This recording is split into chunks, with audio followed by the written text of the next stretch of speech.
नमस्कार दोस्तों, मैं मनोज कुमार, आप सभी को हमारे चैनल में फिर से एक बार स्वागत है। मैं उम्मीद करता हूं कि दोस्तों आप लोग बहुत ही अच्छे होंगे और इसी उम्मीद के साथ फिर से आज एक नए टॉपिक की ओर चर्चा करता हूं। मैंने पिछले क्लासेस में आपको बताया था पीएलसी बैचिंग सिस्टम के बारे में बताया था, जिसमें मैंने दो फॉल्ट फाइंडिंग, जब इसमें प्रॉब्लम होती है, दो टाइप के फॉल्ट फाइंडिंग के बारे में मैंने आपको डिस्कशन किया था और आपको मैंने समझाया था कि जब इस तरह के प्रॉब्लम आएंगे तो हम क्या क्या चेक करेंगे सिस्टमेटिक, और किस तरह से चेक करके हम प्रॉब्लम को सॉर्ट आउट करेंगे। उसी प्रॉब्लम में से चलिए आज फिर से एक नए टॉपिक की ओर, नए फॉल्ट की ओर चर्चा करते हैं। उसी बैचिंग पीएलसी सिस्टम में जो नॉर्मली मल्टीवे कंपनी की आती है, मिडास कंपनी की आती है, बहुत सारी कंपनी की आती है, लेकिन सबका लॉजिक, सबका फंडा सेम रहता है दोस्तों। सबका क्या रहता है, फॉल्ट कोड अलग रहेगा, लेकिन आपका काम करने का जो तरीका है, चेक करने का जो तरीका है, वो सिस्टमेटिक सेम रहेगा। आज एक कॉमन फॉल्ट मैं आपके सामने रख रहा हूं, वेट इंडिकेटर, चाहे मल्टीवे बैचिंग सिस्टम का हो, मिडास का हो या कोई भी अदर कंपनी का हो। एक बैचिंग इंडिकेटर, वेटिंग इंडिकेटर में क्या होता है, वेट फ्लैक्चुएशन होता है। कभी देखिएगा वेट बराबर है, सपोज 500 केजी है तो 500 केजी दिख रहा है, लेकिन अचानक से 550 केजी या उससे डाउन होकर 450 केजी, इस तरह से फ्लैक्चुएशन होता है। इस टाइप के फॉल्ट बहुत ही सेंसिटिव फॉल्ट होता है दोस्तों। तो चलिए, इस तरह के जब फॉल्ट आएंगे, फ्लैक्चुएशन होगा, वेट फ्लैक्चुएशन होगा, तो हम क्या क्या चेक करेंगे, किस तरीके से इस फ्लैक्चुएशन का जो प्रॉब्लम हो रहा है उसको हम सॉर्ट आउट करेंगे। आज इसी के बारे में हम डिस्कस करते हैं। ये बहुत ही सेंसिटिव फॉल्ट है, बहुत ही सेंसिटिव फॉल्ट है। इस फॉल्ट में आप जब चेक करेंगे तो आपको लगेगा कि सब कुछ सही है। लोड सेल चेक करेंगे तो लगेगा सही है। ट्रिपिंग कार्ड में जितने भी लोड सेल का कनेक्शन है, ट्रिपिंग कार्ड का जो output millivolt, tripping card का जो इनकमिंग सप्लाई, डीसी सप्लाई जो 10 वोल्ट आती है वो, फिर जाके आप पैनल में जाके चेक करेंगे, टीवी वगैरह कहीं से लूज कनेक्टिविटी होने के कारण भी ऐसा होता है। सब कुछ आप चेक करेंगे, आपको लगेगा कि सही है, बट प्रॉब्लम आप समझ नहीं पाएंगे कि कहां से हो रहा है। इस टाइप के प्रॉब्लम को फेस करने से पहले सबसे पहले आप अपने आप को पेशेंस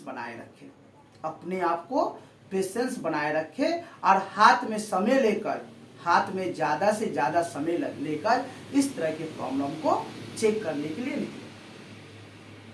नॉर्मली होता क्या है, इस तरह के प्रॉब्लम आपको लूज कनेक्टिविटी के कारण ऐसा होता है। आपने लूज कहीं मिला, पूरा सिस्टमेटिक पैनल, टीवी से लेकर ट्रिपिंग कार्ड से लेकर जो जहां पर लोड सेल की कनेक्टिविटी हुई है वहां से सब ने अपने वो केबल वायर सब चेक कर लिया। इतना चेक करने से ये प्रॉब्लम मिल जाता है, टाइट कर दिए, चालू हो गया।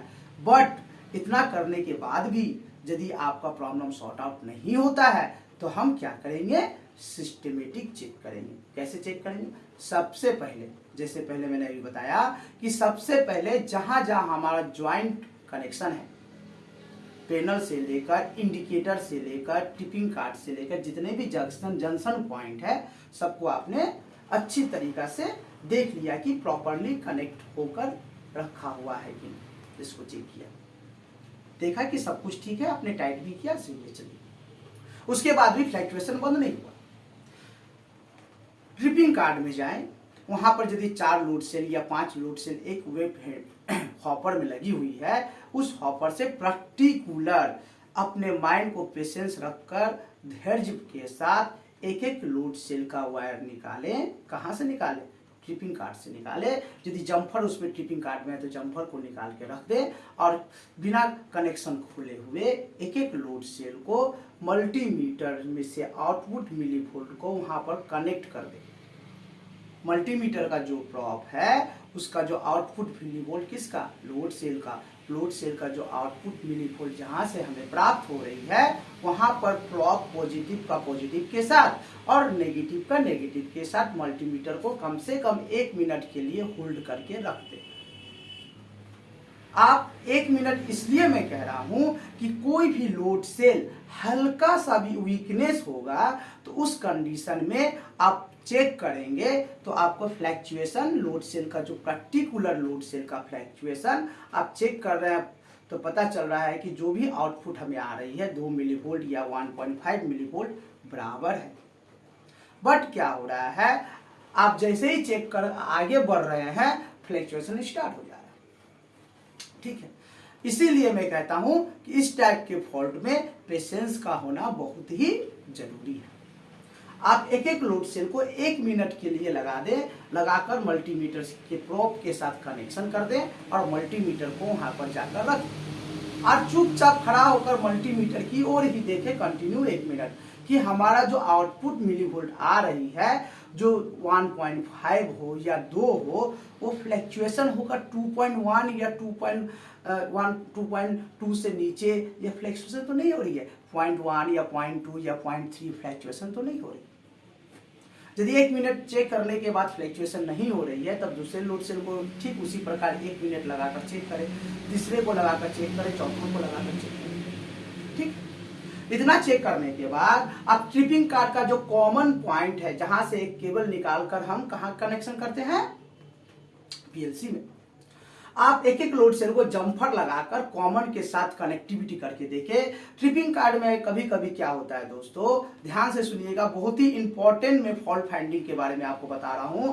ट्रिपिंग कार्ड में कभी कभी क्या होता है, हमारा जो 4 लोड सेल या 5 लोड सेल जो ट्रिपिंग कार्ड के नीचे में कनेक्शन है जो वहां से कॉमन की ओर कनेक्टिविटी होकर जाती है, कैसे, बाय जम्फर होकर जम्फर लूज कनेक्टिविटी हो जाता है। हमारा जो कॉमन का जो टर्मिनल है, टर्मिनल क्या रहता है, ट्रिपिंग कार्ड के साथ सोल्डरिंग किया हुआ रहता है, वो सोल्डरिंग कहीं पर डिसोल्डरिंग हो जाती है। कभी कनेक्ट हुआ, जब कनेक्ट हुआ तो ठीक ठाक, आज यदि हल्का से भी हिल गया तो लूज कनेक्टिविटी के कारण फ्लैक्चुएशन स्टार्ट। ओके, तो आप वहां पर पर्टिकुलर एक एक लोड सेल का जम्फर लगाकर कॉमन के साथ देख ले कि ट्रिपिंग कार्ड से जो कॉमन की ओर जा रही है पैरेलल में कनेक्शन होकर, वहां पर यदि यहां पर 2 मिलीवोल्ट मिल रही है, कहां पर, नीचे में जो कनेक्शन है वहां पर यदि 2 मिलीवोल्ट मिल रही है तो जम्फर लगाकर कॉमन के पास भी 2 मिलीवोल्ट ही मिलना चाहिए। प्रॉपरली 2 मिलीवोल्ट मिल रही है कि नहीं मिल रही है, एक एक लोड सेल, जितने भी सारे लोड सेल के है, एक एक जम्फर को लगाकर अलग अलग जम्फर को लगाए, कॉमन के साथ चेक किए, जम्पर को लगाए, कॉमन के साथ चेक किए कि यहां पर यदि 2 मिलीवोल्ट है तो वहां पर भी 2 मिलीवोल्ट मिलना चाहिए। ठीक है, ये चेक किए, पता चला यहां भी सही है। अरे प्रॉब्लम है कहां, प्रॉब्लम है क्या, उसके बाद भी फ्लैक्चुएशन हो रहा है। ठीक है, आप पीएलसी पैनल को बंद कर दे, सप्लाई को पूरा ऑफ कर दे, आराम से मल्टीमीटर को रेजिस्टेंस में रखें, ऑटो में रखें, मल्टीमीटर का रेजिस्टेंस लगाकर लोड सेल का रेजिस्टेंस चेक करें, उसका इंपीडेंस चेक करें कि उसका लोड सेल का रेजिस्टेंस जो इनकमिंग और आउटपुट का जो रेजिस्टेंस है 350 ओम्स, किसी का 370 ओम्स, किसी का 500 ओम्स, कैपेसिटी के हिसाब से रेजिस्टेंस का वैल्यू हमारे स्पेसिफिकेशन में, लोड सेल के स्पेसिफिकेशन में लिखा हुआ रहता है कि कितने टन के लोड सेल का कितना रेजिस्टेंस रहता है। आप उसके हिसाब से टैली करके आप चेक करके देख ले कि रेजिस्टेंस में तो कुछ वेरी नहीं कर रही है ना। रेजिस्टेंस जो हमारा स्पेसिफिकेशन में 350 ओम्स है या 370 ओम्स है तो वो 370 या 50 के अलावा 360 या 380 या हो सकता है 340, ऐसा तो नहीं है। यदि कोई भी एक लोड सेल में आपको रेजिस्टेंस का वेरी मिलता है, आप उस लोड सेल को चेंज कर दें।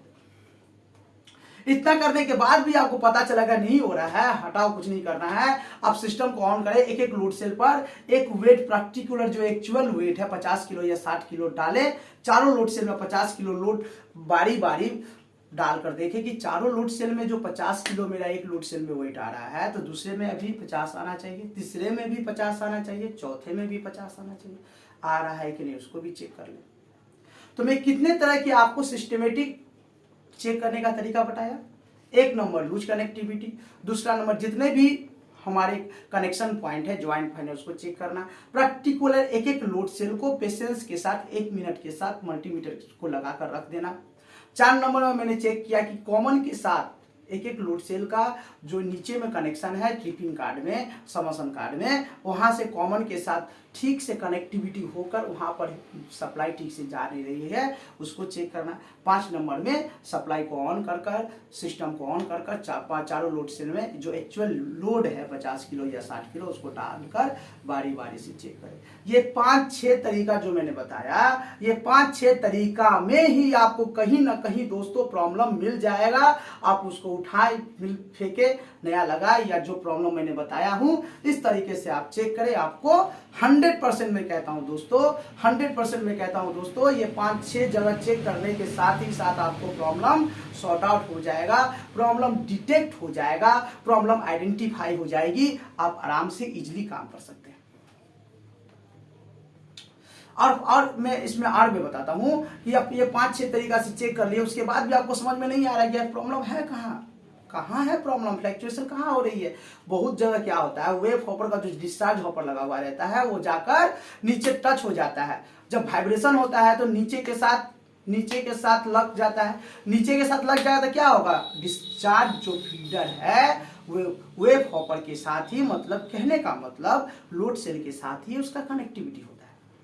हम उस डिस्चार्ज हॉपर को लेकर ही जीरो कैलिब्रेशन करते हैं, ठीक है ना। तो वो डिस्चार्ज हॉपर कहीं दूसरे बॉडी के साथ जो स्टेबल पार्ट्स, स्टेबल जो बॉडी है, जो स्टेबल जो फाउंडेशन है उसके साथ तो संपर्क में टच हो नहीं ना जा रही है, नीचे बैठने नहीं जा रही है, या हॉपर में कहीं पत्थर वगैरह नहीं ना फंसा हुआ है, ठीक है। ये फिजिकली भी आप चेक करें।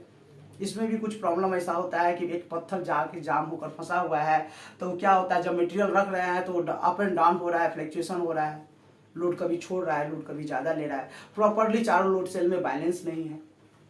तो आप इस तरीके से आप चेक करेंगे तो ये फ्लक्चुएशन होने का जो प्रॉब्लम है आपको इतना चेक करने से आपको मिल जाएगा कि कहीं ना कहीं कुछ तो कोई लोड सेल का वीक हो गया है, या कहीं पर लूज कनेक्टिविटी हो गया है, या ट्रिपिंग कार्ड में डिसोल्डरिंग हो गया है, या केबल कहीं पर कट गया है, हल्का सा कटा हुआ है, टच हो रहा है, छोड़ रहा है, टच हो रहा है, छोड़ रहा है, इसकी वजह से फ्लक्चुएशन हो रहा है। तो ये 5-7 तरीका से आप जब चेक करेंगे, ये 5-7 तरीका के अंदर में ही आपको प्रॉब्लम मिल जाएगा, डिटेक्ट हो जाएगा। तो उम्मीद करता हूं दोस्तों आज का जो वीडियो है आपको काफी अच्छा लगा होगा, और इसी उम्मीद के साथ मैं आप लोगों से कहता हूं कि आप हमारे वीडियो को लाइक करें, वॉच करें, शेयर करें नए भाइयों तक, ताकि उनको भी हमारे दिए गए डिस्कशन, दिए गए वीडियो का लाभ उठा पाए। इसी उम्मीद के साथ आज की क्लासेस को मैं समाप्त करता हूं। नमस्कार दोस्तों।